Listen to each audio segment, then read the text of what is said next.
duqa degmada Oodweyne Cabdixakiin Nuur Muuse oo ay wehelinayaan qaar ka mid ah xildhibaanada golaha deegaanku ayaa maanta kormeer indhayn ah ku soo maray qaar ka mid ah mashaariicaha ugu waaweyn ee waqtigan ay dawladda hoose ka wado gudaha magaalada Oodweyne iyo waliba kuwa hirgalay. Gudoomiyaha golaha deegaanka ayaa kormeerkiisaasi ka bilaabay garoonka kubadda cagta oo waqtigan dhismihiisu socdo. waxaan indhayn ku maraynay mashaariic fara badan oo runtii ka socota magaalada gudaheeda ay ka mid tahay stadiumku iyo ka shaqaysiinta sariibada xoolaha cusub ee degmada iyo sariibada degmada oo runtii mashaariicda dawladda hoose fulinayso iyaduna dhismayaal lagu soo kordhiyay iyo dhagxdhigista xiriirtii cusbeed insha Allah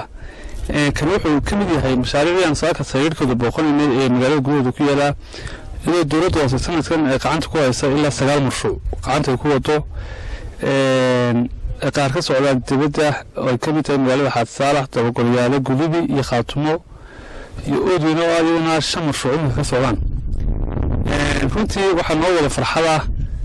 Oodweyne waxay qaadatay gobolada 2008 degmadana waxay qaadatay 1960 waxaan runtii golaha iyaga deegaanka nasiib u helay inaan runtii horseed ka noqono hawlaha ay kaga soo gudbayso magaalada fidinta degmada Oodweyne caasimadda stadium kan runtii ma ahan in stadium la sameeyo magaalada walba waxbay ku caantahay insha Allah runtii waxaan ugu jeednaa golaha deegaanka markii aan saxiixay stadium kan inay Oodweyne noqoto stadiumka ugu weyn Somaliland best of stadium Somaliland in insha Allah noqdo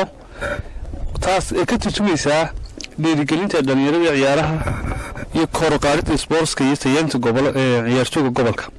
waa 700 oo mitir isku weer dhinaca kale marka cabirhaan waa 200 mitir iyo 150 waxaan ugu faa'iideeyaa inay ka soo qayb qaataan qorbajooga gobolka Daamareed iyo ganacsatada sida ay maalgashalaayeen runtii magaalada Oodweyne halkan waxaan ka gudbinayaa fariin